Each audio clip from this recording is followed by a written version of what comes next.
How do you manage crippling anxiety before a big presentation? I'm going to walk you through a 6-part framework that I've used successfully, starting with changing your mindset and then ending with changing your message. Let's start with your mindset. The first tip is to stay in the present moment through exercises. Our anxiety is a source of us worrying about the future. What will the executive team think of me? Will I come off as polished or uninformed? You can reduce those negative automatic thoughts in your brain by doing exercises like deep breathing, where you breathe from your diaphragm by inhaling for 3 seconds and then exhaling through your mouth for 6 seconds.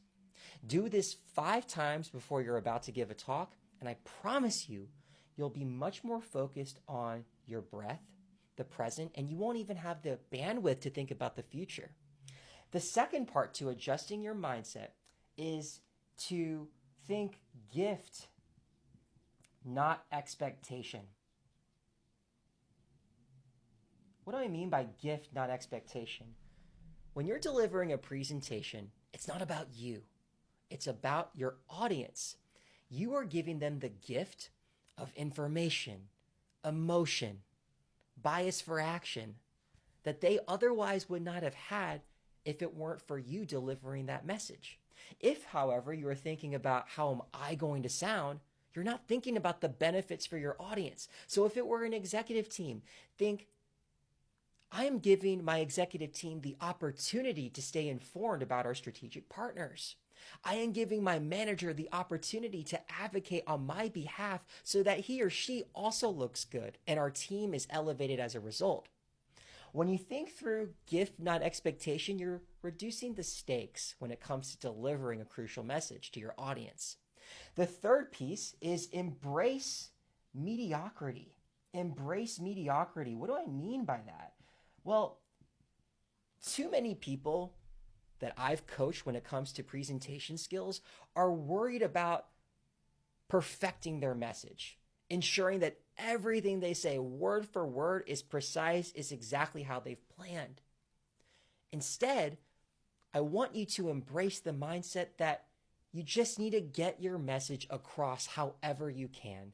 Don't worry about being concise. Don't worry about sounding too verbose. Just say it how you would in plain English, because that's what your audience will surely understand.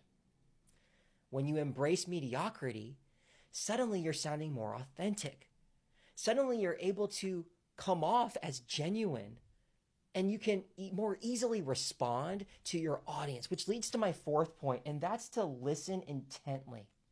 Why is that? Because when you listen intently, you're again focused on the present moment. When we listen, we're not thinking about the future. We're thinking about our audience's needs and addressing those needs in that moment. The best way to do that is to actively listen.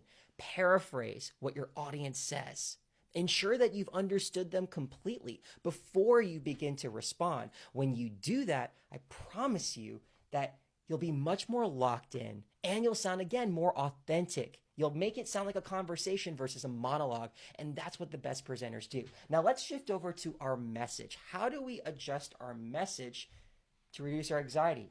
It starts again with BLUF. BLUF is a military communications acronym that stands for bottom line up front. It's one of my favorite communication tips I've ever given because it focuses you on staying simple. If you were to summarize the core point of your presentation in a single sentence, what would that be? That's the takeaway for your audience. And then you reverse engineer your presentation from that end goal in mind. You can reverse engineer it with bullets instead of having to script things word for word. Now, how do you even get to your BLUF? Well, I like to think that BLUF has 3 main possibilities. One bottom line in front is that you intend to inform your audience about something really important. What is that you want to inform? The second option for BLUF is, how do you want your audience to feel by the end of your presentation? What's that emotion? And the third possibility for BLUF is, what is that action that you want your audience to take by the end of your presentation? Which of your desired outcomes for your presentation are you striving for? That is typically your bluff. And then the final piece is all about frameworks. Frameworks or structure are ways that I like to communicate such that my audience can easily understand me. As humans, we're naturally gravitated towards patterns, frameworks in our speech.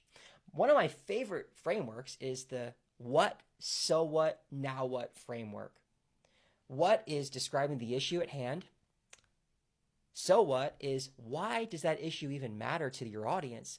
And now what is what does your audience need to do now to take action on what you've proposed for them? This is one of many frameworks. If you're interested in more frameworks, let me know. I'll share a whole bunch in my newsletter. Feel free to subscribe to that.